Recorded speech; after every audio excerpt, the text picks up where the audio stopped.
Hello hello et bienvenue à cette nouvelle capsule vidéo. Aujourd'hui, ça va être un petit peu différent car je vais répondre à une question qui m'a été posée par Marine. Marine se demande concernant la vision de la fête avec l'énergétique. Est-ce que le fait de faire beaucoup la fête, alcool, autres, etc., peut nous déconnecter de notre âme et empêcher notre évolution ou tout est une question de mesure? Est-ce que les personnes éveillées, choisies pour aider et guérir les autres, doivent-elles, sur le long terme, devenir des sages, à savoir purifier leur âme et arrêter toute substance néfaste à leur corps, drogue, alcool, ou avons-nous le libre arbitre? C'est une question que je trouve très intéressante, mais qui du coup mérite une capsule parce qu'il y a vraiment beaucoup à dire sur le sujet.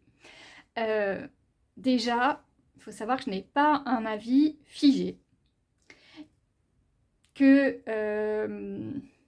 Comment dire ça? Déjà, il y a des choses qui, pour moi, avec la question, sont rigides. Dans le sens où, dans la question sous-entend qu'il y a des personnes déjà qui sont là pour aider les autres et pour les guérir. Alors oui, je pense qu'il y a des missions de vie, mais derrière ça, du coup, ça donne la sensation d'être un élu. Or, pour moi, il y a toujours le libre arbitre. Donc peut-être qu'il y a quelque chose qui vibre au fond de vous, mais que vous ne vous sentez pas à votre place, etc., qu'il y a des croyances limitantes, est-ce que je serais capable et tout et tout et tout. Je ne suis pas un élu, peut-être même dans les croyances limitantes. Et tout ça, ça a besoin d'être épuré pour derrière comprendre que c'est sa mission finalement divine, sa mission d'âme. Parce que c'est là où on a envie d'aller. Donc pour moi, cette mission, elle est liée au libre arbitre. Je ne sais pas si vous avez bien saisi, une petite subtilité, mais elle est là. L'autre chose, c'est que du coup, ces personnes-là sont censées devenir sages. Donc les personnes choisies, donc élues, pour aider et pour guérir, sont à long terme censées devenir des sages. Donc déjà, qu'est-ce qu'un sage? Est-ce que c'est un ermite qui passe son temps reclus dans sa grotte? Elle précise, à savoir purifier leur âme. Ça aussi, qu'est-ce que ça veut dire finalement purifier l'âme? Qu'est-ce qui est bon, qu'est-ce qui est mauvais? Ça veut dire qu'il y a une notion de bien et de mal. Ça nous ramène plutôt au christianisme avec le paradis et l'enfer. Ça aussi, pour moi, tout est une question de croyance, mais ce qui peut être bien pour quelqu'un ne va pas forcément être bien pour quelqu'un d'autre. Donc là encore, pour moi, c'est le libre arbitre. C'est qu'est-ce qui est bien pour toi, Marine, et qu'est-ce qui est mauvais pour toi.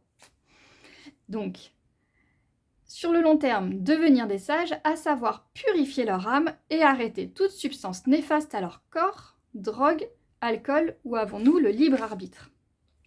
Ce qui veut dire que tous les Indiens d'Amérique, les chamans, tous ceux qui prennent par exemple de l'ayahuasca, le truc est imprononçable, ne seraient pas des sages. Qu'est-ce que renferme ce mot sage?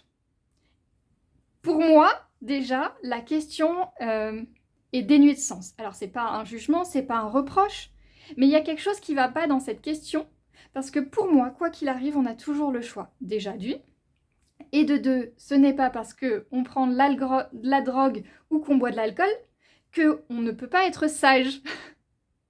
Il y a plein de sages, entre guillemets, en tout cas, qui pour moi sont des sages, mais peut-être que pour vous, ça n'en sera pas, vont prendre des herbes hallucinogènes, vont prendre de l'alcool, vont aider à être, enfin des choses qui vont les aider à être dans un état second pour avoir accès à autre chose.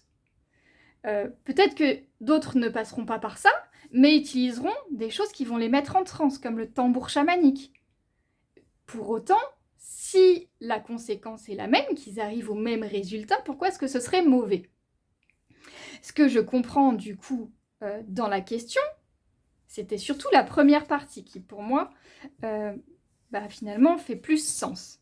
Donc, est-ce que le fait de faire beaucoup la fête, alcool, autre, donc je comprends drogue, peut nous déconnecter de notre âme et empêcher notre évolution?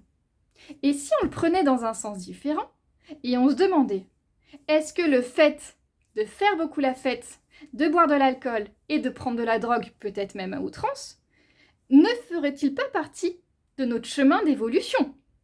Est-ce que j'aurais pas besoin d'en passer par là pour finalement à un moment donné comprendre quelque chose et me dire soit je continue parce que c'est ça qui me plaît, ça qui me fait vibrer, soit maintenant stop, j'ai envie de passer à autre chose. Donc moi je le prendrais plutôt comme ça, en mode oui, c'est mon libre arbitre. Aujourd'hui j'ai envie de ça, aujourd'hui j'ai besoin de ça. Peut-être que derrière, le fait de faire beaucoup la fête, de prendre de l'alcool, de prendre de la drogue, ça permet aussi de mettre un pansement sur quelque chose.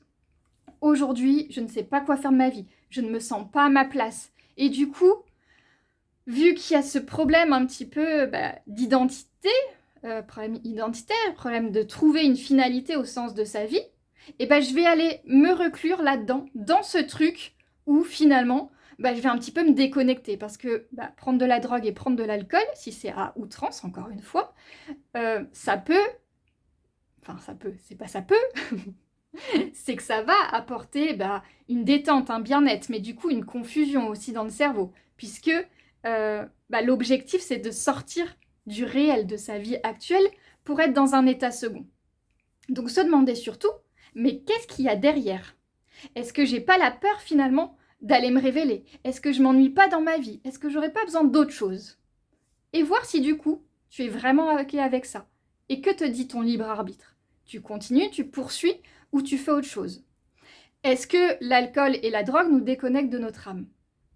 Si c'est à outrance, alors si c'est un verre de vin par soir, peut-être par soir ça fait beaucoup, et encore, un verre de vin, voilà, on va dire un verre de vin de temps en temps, ça ne pose aucune difficulté. Si par contre, demain, moi j'ai une séance de médiumnité ou une séance d'accompagnement thérapeutique et j'ai besoin de certaines de mes capacités médiumniques ou autres, parce que mes capacités intellectuelles sont importantes également dans ce travail-là, c'est sûr, si je me suis bourré la gueule la veille et que je sais plus où je vis, j'ai un mal de tête comme ça et je marche plus droit, ça va être compliqué de mener ma séance. Donc oui, là je vais être un petit peu déconnectée de moi, un petit peu hors de mon corps, ça risque de ne pas être simple.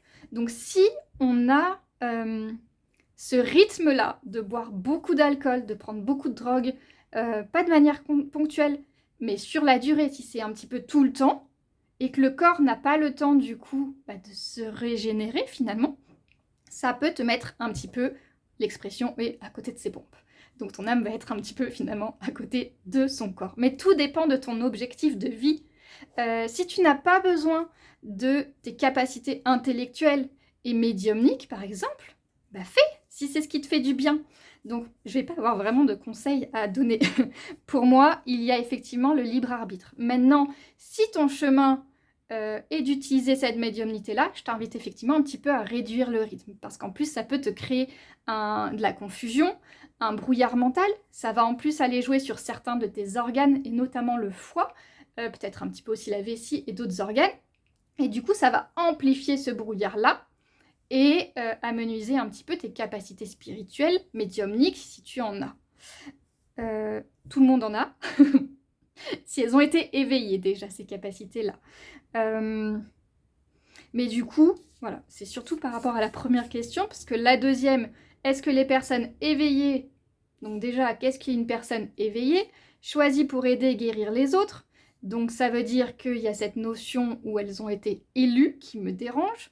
Elles sont censées aider et guérir les autres, sauf que les autres sont aussi dans leur chemin, ont leur libre arbitre et doivent mettre des choses en place pour pouvoir guérir. Donc ça ne vient pas que de la personne éveillée. Et du coup, ça en plus fait culpabiliser quand on a l'impression de ne pas faire ce pourquoi on a été élu. Voilà, donc ça ne me va pas non plus. Se doivent-elles sur le long terme de devenir des sages? Alors là, la pression qu'il y a, je vous raconte pas, c'est-à-dire que moi, aujourd'hui, je fais ça, mais en fait, c'est dans l'objectif de devenir un sage parce qu'on m'a dit qu'il fallait faire comme ça. Mais alors les gars, vous vous mettez les doigts dans l'œil. Moi, pas du tout. Moi, j'ai tout fait péter mes carcans familiaux et sociétaux. Pardon. C'est pas pour me retrouver dans cette obligation de devenir une sage. Et puis c'est quoi une sage? Je ne sais pas. Donc à savoir purifier leur âme, arrêter toute substance néfaste à leur corps, drogue, alcool, etc. Ou avons-nous le libre arbitre? Moi, boire un verre de temps en temps, ça me va bien. Manger un burger de temps en temps, ça me va bien. Donc on a le libre arbitre, Marine. Peut-être que quelqu'un d'autre aura un avis différent du mien, mais en tout cas, pour moi, quoi qu'il en soit, et quoi qu'on peut vous dire, que ce soit des médiums, des voyants, des gens qui font de la cartomancie, vous avez votre libre arbitre. Faites ce qui vous plaît, faites ce pour quoi vous vibrez. Et si vous êtes dans un chemin à un moment donné, peut-être que vous en avez besoin pour passer à la suite de ce chemin-là.